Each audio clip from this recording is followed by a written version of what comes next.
Dear friends, welcome to the topic Arrays in C programming. I hope that you know the difference between a constant and a variable.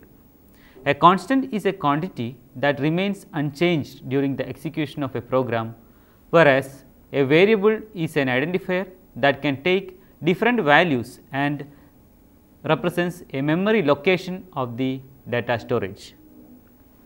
Now, come to the concept of data type. Data type is a term that refers to the kind of data used in a computer program. Every programming language has a set of built-in data types. C also supports several data types, mainly under two major categories. The first category is scalar data type. We also call it as fundamental data types, and derived data types or structured data types. As you know, scalar data type is used for representing single value only. Since the data items of scalar data types are mere numbers, and hence they are also known as arithmetic data types. The four scalar data types are integer, character, float and double. They are known as primitive or primary or fundamental or basic data types. Now, let us understand what is meant by derived data types. The data types derived from scalar data types with additional relationships between their elements are referred as derived data type or structured data types. C supports the derived data types including arrays, functions, pointers, structures and unions. So far, we have used only fundamental data types in writing C programs. However, in certain situations, it will be easier to write programs using derived data types. Array is an important derived data structure in C programming language. In many occasions, we may want to process data of same type.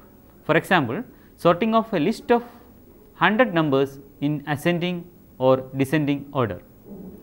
In this situation, we have to declare 100 variables, say A1, A2, A3, A100 to store the entire list of numbers to carrying out the sort process.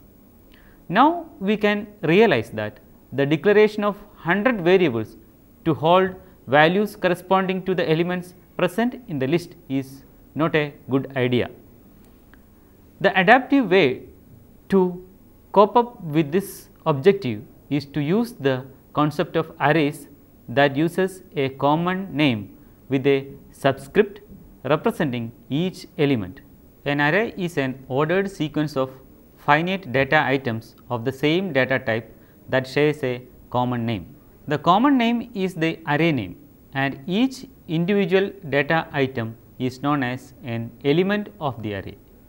The ordered sequence of such finite data items could be percentage of marks of 100 students, or number of chairs in your home, or salaries of 300 employees, or ages of 25 students. Thus, an array is a collection of similar elements. These similar elements could be all integers or all floats or all characters, etc. Usually, the array of characters is called a string, whereas an array of integers or floats is called simply an array. The elements of array are stored in a subsequent memory locations starting from the memory location given by the array name. It is important to remember that all elements of any given array must be of the same type. That is, we cannot have an array of 100 numbers of each 50 are integers and 50 are floats. We can use arrays to represent not only simple list of values, but also table of data in 2 or 3 or more dimensions. That is, an array may be one dimensional or multi-dimensional. A one dimensional array can be used to represent a list of data items. It is also known as a vector.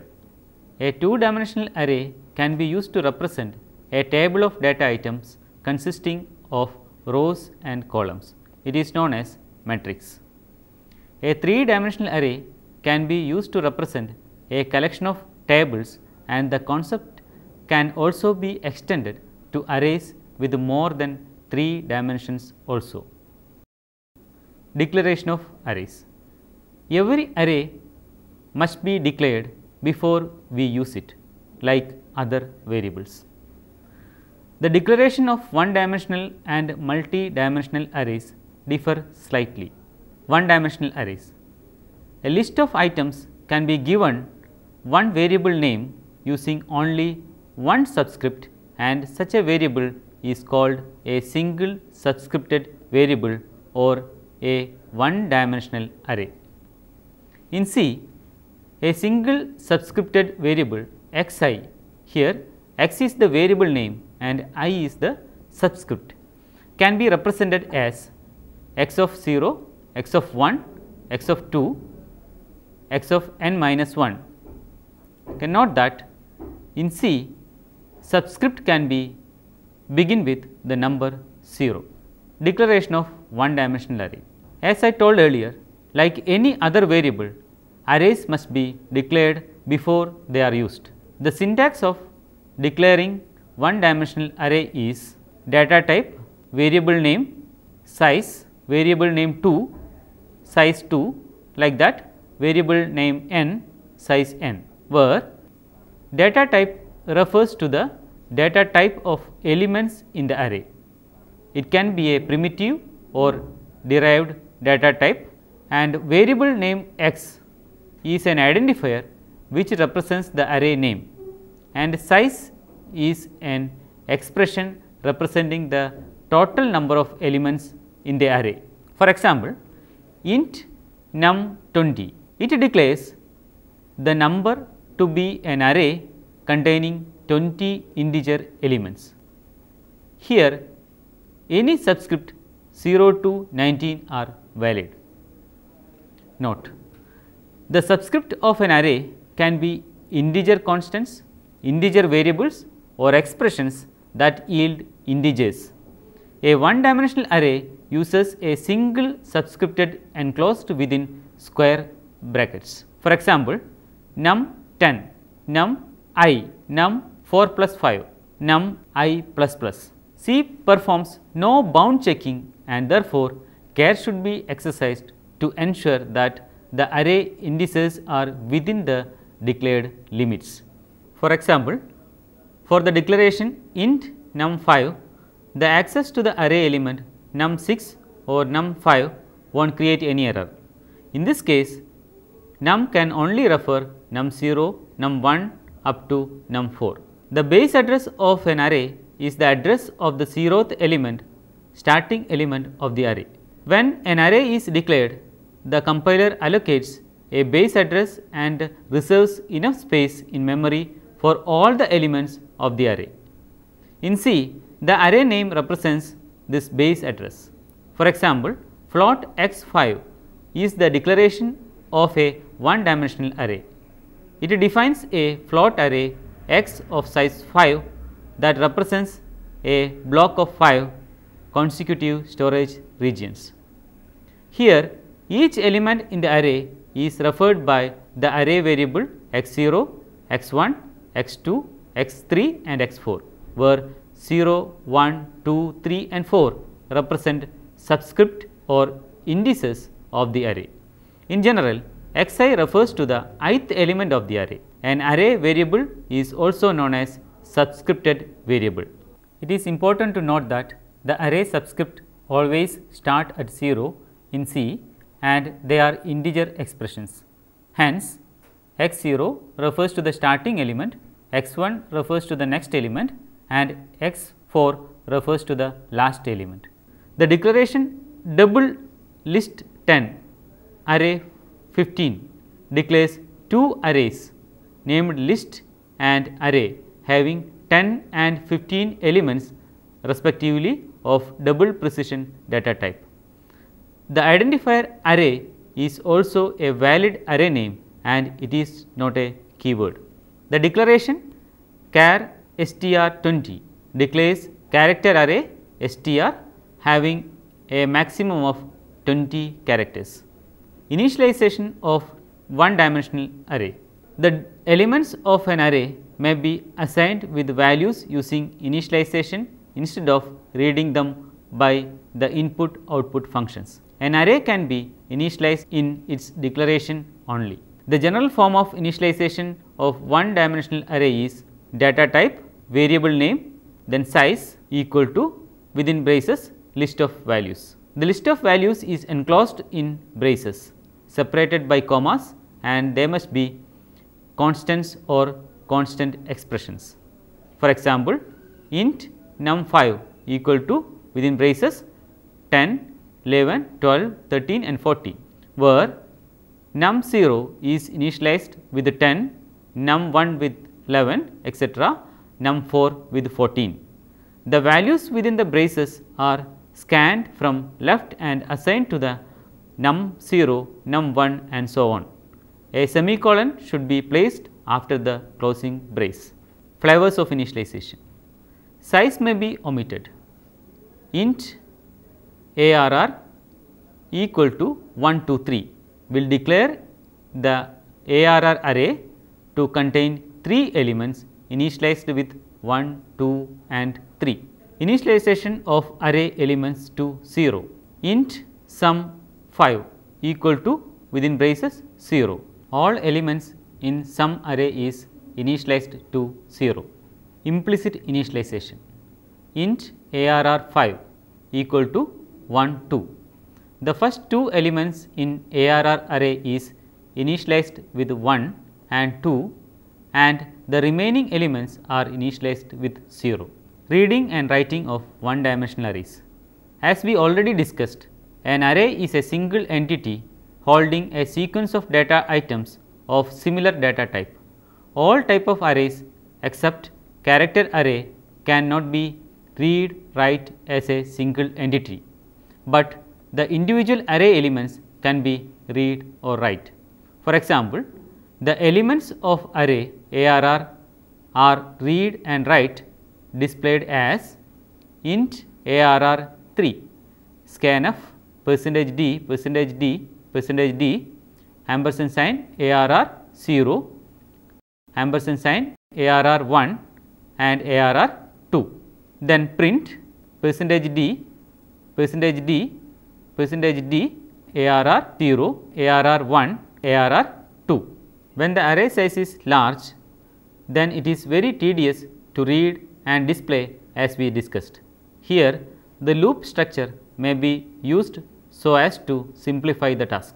For example, for I is equal to 0, I less than 3, I plus plus, scanf %d ampersand sign ARRI, printf %d ARRI.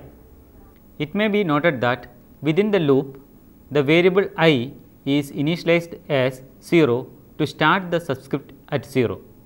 After reading the array, the elements can be accessed in any order and can be used in the same way as scalar variables. Let us write a program to read an array and print it in the reverse order. Program for reversing an array. Hash define max 5 main within the braces int I x max, printf enter the array elements. For I is equal to 0, I less than max I plus plus, scanf %d ampersand sign xi, here reading array elements. Then printf array elements in reverse order. For I is equal to max minus 1, I greater than or is equal to 0, I minus minus, printf %d xi, here reversing the array. Two-dimensional arrays. We have already seen that a two-dimensional array can be used to represent a table of data items consisting of rows and columns known as matrix. Declaration of two-dimensional arrays. The general syntax for declaring two-dimensional array is data type, variable name 1, row size 1, column size 1, then variable name 2, row size 2, column size 2, etc. Variable name n, row size n, column size n. Here two subscript in two pairs of square brackets are used.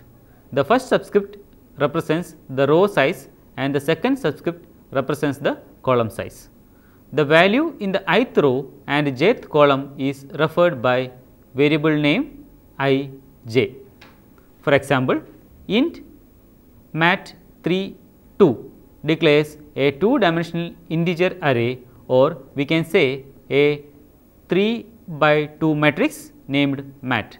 The 6 elements of mat are stored row by row in the consecutive memory locations as shown in figure. The 0th element of array mat is denoted by mat 0 0 and the last element is represented by mat 2 1. This method of storing the elements in the memory is known as row major order storage representation. Note, each dimension of the array is indexed from 0 to its maximum size minus 1. The first index selects the row and second index selects the column within the row. The total number of elements in a two-dimensional array is calculated by multiplying the number of rows by the number of columns. Initialization of two-dimensional arrays. Like the one-dimensional arrays, two-dimensional arrays may be initialized by following their declaration with a list of initial values enclosed in braces. For example, int mat3 2 equal to within braces 1 2 3 4 up to 6. Here the initialized values are assigned to the array elements row by row according to the order of the storage in the memory. The above statement can be equivalently written as int mat2 3 equal to within braces another brace 1 2 3 close the brace open 4 5 6 and close the braces. This initialization enforces the assignment of each row, that is values within the inner braces are assigned to each row. Flavors of initialization. Row size can be omitted. In general, in the case of multi-dimensional arrays, the leftmost subscript may be omitted and all others must be specified. For example, int mat3 equal to within braces another brace 1 2 3 close the brace start brace 4 5 6 close the brace. The unspecified elements initialized automatically with 0. Int mat2 3 equal to within brace 1 close the brace comma another brace 4 5 close the brace and close the initial brace, where first row elements are initialized with 1 0 and 0 and second row elements are initialized with 4 5 and 0. If the number of initializers exceeds the size of the array, it gives an error. Reading and writing of two-dimensional arrays. Two-dimensional arrays can be easily read and displayed using nested loop structures. Let us go through a C program to find the transpose of a matrix. Hash define max row 2, hash define max column 4, main within braces int mat max row max column and another matrix trans max column max row and initialize the variable int I and j printf enter the matrix values. For I is equal to 0, I less than max row I plus plus, and for j equal to 0, j less than max column j plus plus. Scanf percentage d ampersand sign mat I j.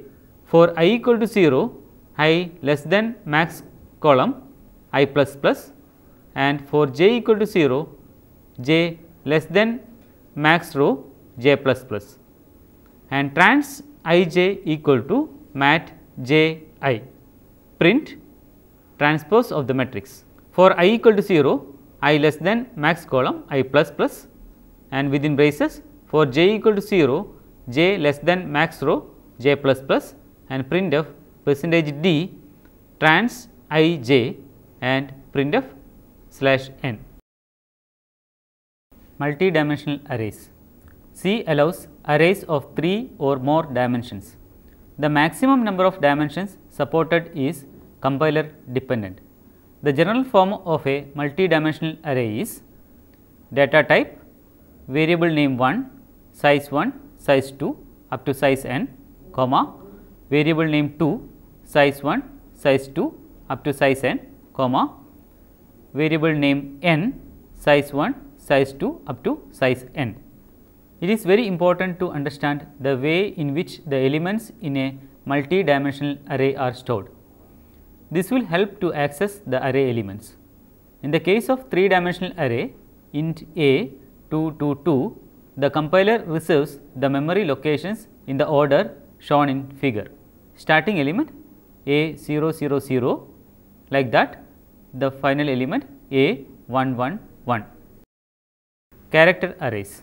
A string is a one-dimensional array of characters terminated by a null character.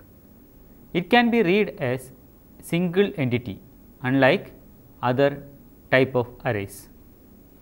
Character arrays can be initialized as char test empty braces equal to curly braces within single quotes a, e, I, o, u and a null character /0, or char test empty braces equal to within double quotes a, e, I, o, u. Null character is automatically appended in this case. Now, let us see an example indicating how a 2-dimensional character array is initialized. Char winter 3 10 equal to within curly braces double quotes October, comma, within double quotes November, comma, within double quotes December, curly braces close, semicolon. Next, we will go through the library functions used for reading and printing string as a whole. String input output functions. For reading from the keyboard, we can use scanf with the %s as conversion specification. Scanf reads a string until a white space is encountered. For writing to the screen, we can use printf, and reading from the keyboard, we can use another function gets. Gets reads a string until a new line is encountered, and writing to the screen, we can use function puts. When a string is used to read using the string input output functions, the null character /0 is automatically inserted at the end of the string. Hence, the size of the array must be equal to the number of characters plus 1. Even though null is not a part of normal text, it is included to mark the end of the string. When puts is used, the name of the character array displays the string given as its argument. The delimiter character /0 of the argument string is converted into a new line character /n when the string is displayed. The name of the array is the only argument for puts. Whenever an error occurs, puts returns end of file, otherwise a non-negative value is returned. The function scanf can be used to read a string by using the conversion specification %s. It reads a string until a white space character is read and the null is automatically appended to the string. The function printf using %s as a conversion specification displays the string. There are several other ways to read a string. The characters are read one by one using getChar or scanf with the conversion specification %c within a loop structure. The null character is not appended automatically using these functions, and hence it is necessary to add it in a separate statement. Care must be taken to include the null character while reading a string using these functions to mark the end of the string. Also, the size of the array must be chosen to include all characters including null. Let us now see a C program which read a character array in different ways. hash include stdio.h main within curly braces char temp1 20 temp2 20. Reading a string using scanf with %s. Printf, enter a string and press any white space character and /n. Scanf %s temp1. Printf, entered string 1 is printf %s/n temp1. Then reading a string using gets. Printf, enter a string and press the enter key. Gets temp2. Printf /n, entered string 2 is puts temp2, close the curly brace. Now, I will give some points to remember while using arrays. Array declaration reserves the memory during compilation for its elements, and hence the size of the array must be given in the declaration without fail. Size of array must be an integer greater than 0. After declaration, the values of subscripted variables cannot be assumed to have any particular value. Only in the declarations the subscript mention the size, and in other places they refer to the indices only. The subscript must be an integer and always start at 0. In a multi-dimensional array, each individual element is denoted by enclosing each subscript within a separate pair of square brackets. It is a good practice to mention the size using named constants, which facilitate easier program modifications. It is illegal to refer to the elements that are out of the array bound, but C has no checks on the bounds of an array, and hence the compiler will not produce any syntax error for it, but may produce unexpected results.